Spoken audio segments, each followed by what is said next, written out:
Bonjour à tous, vous voulez vous aventurer dans le dernier opus de la saga Assassin's Creed, qui par le passé était vraiment très mal optimisé, et vous voulez jouer dans de très bonnes conditions, soit en Full HD ou en 2K?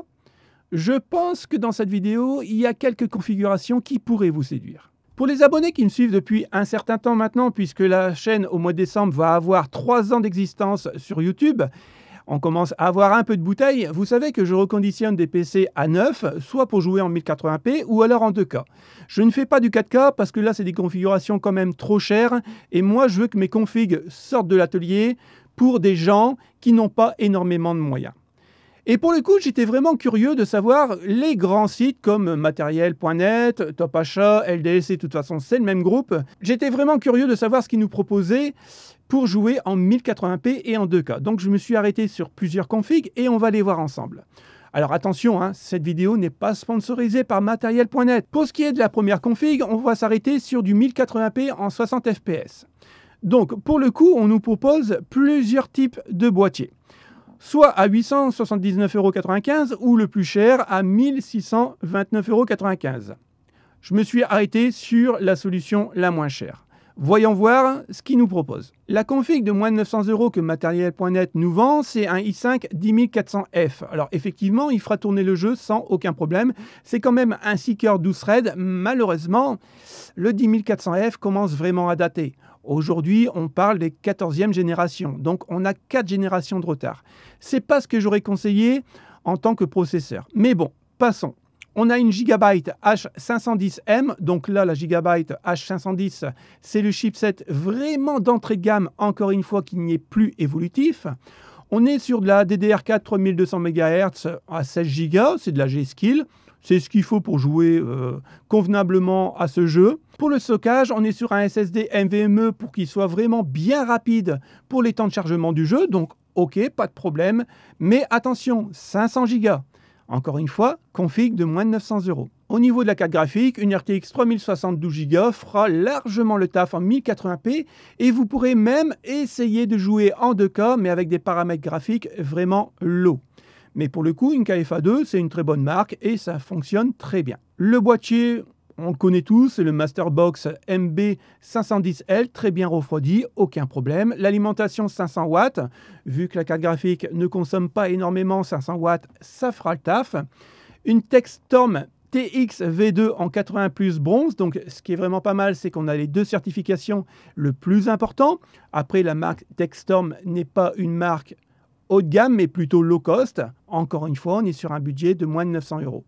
Alors pour le coup, si vous voulez vraiment faire des petites économies, suivez le guide. Maintenant, si vous décidez de monter votre PC vous-même en reprenant la même config que Materiel.net, croyez-moi qu'à la fin, le budget va vraiment descendre d'un sacré coup. La H510, 85,03 €. J'ai juste changé l'alimentation, j'ai pris une Mars Gaming, c'est de low cost, mais 550 watts. Toujours garantie 5 ans avec 80 plus bronze. Le même boîtier en MB510, 83,005 €. La KFA2 RTX 3060 12 Go, 336,15 €. Le M.2 NVMe, 35,09 € le Kingston en 500 Go. La G-Skill F4, 44,17 € pour 16 Go en 3200 MHz. Et bien sûr, le processeur, le 10400F, 98,72 €. Vous rajoutez 10 € à peu près pour avoir votre Windows 11. Et quand vous additionnez tout ça, ça vous fait 160 € d'économie.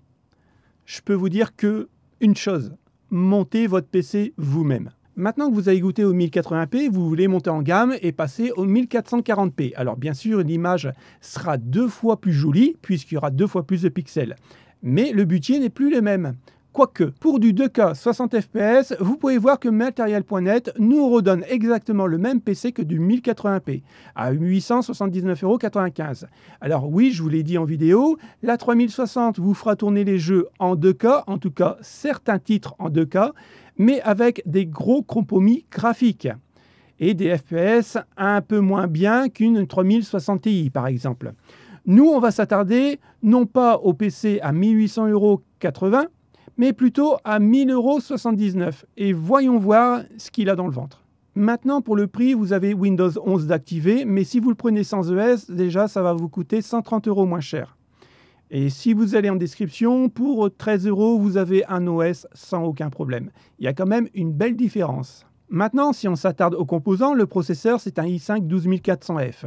Encore aujourd'hui, il fait des miracles. C'est un excellent processeur. Bien sûr, il sera beaucoup moins véloce que le 12600K, ce qui est normal, c'est pas le même budget. Mais par contre, c'est le couteau suisse de chez Intel pour la version 12000. C'est un de mes chouchous. Au niveau de la carte mère, on est sur de l'entrée de gamme de chez Gigabyte, la DS3H.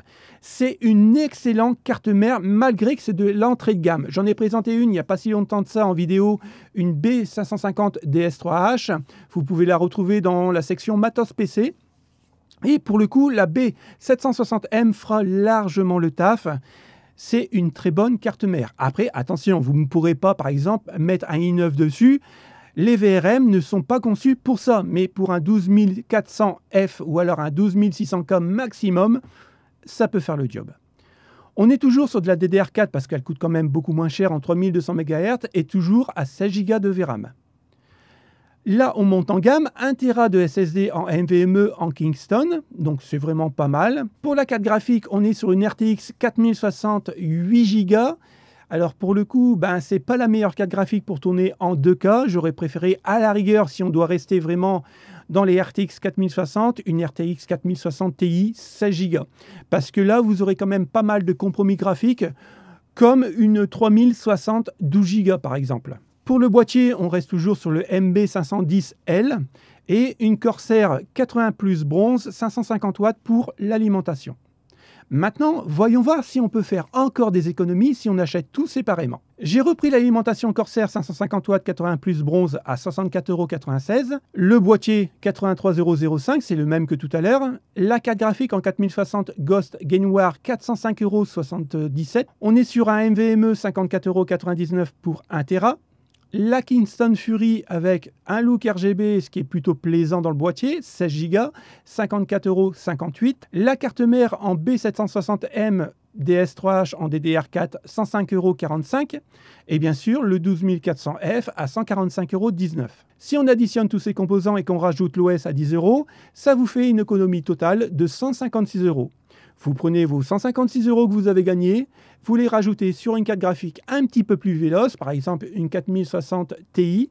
Vous aurez des paramètres graphiques un peu mieux qu'une 4060 de base et surtout un taux de FPS quand même augmenté. Si je dois faire une petite conclusion, montez votre PC vous-même, c'est pas compliqué. J'ai fait un tuto en vidéo, vous avez juste à suivre. Et si vous avez un petit problème, contactez-moi sur Instagram, je vous répondrai avec plaisir. Mais économisez votre argent. Merci d'avoir regardé cette vidéo, je vous souhaite un bon week-end. On se retrouve mardi pour le Tech Actu. Salut les potes, ciao ciao!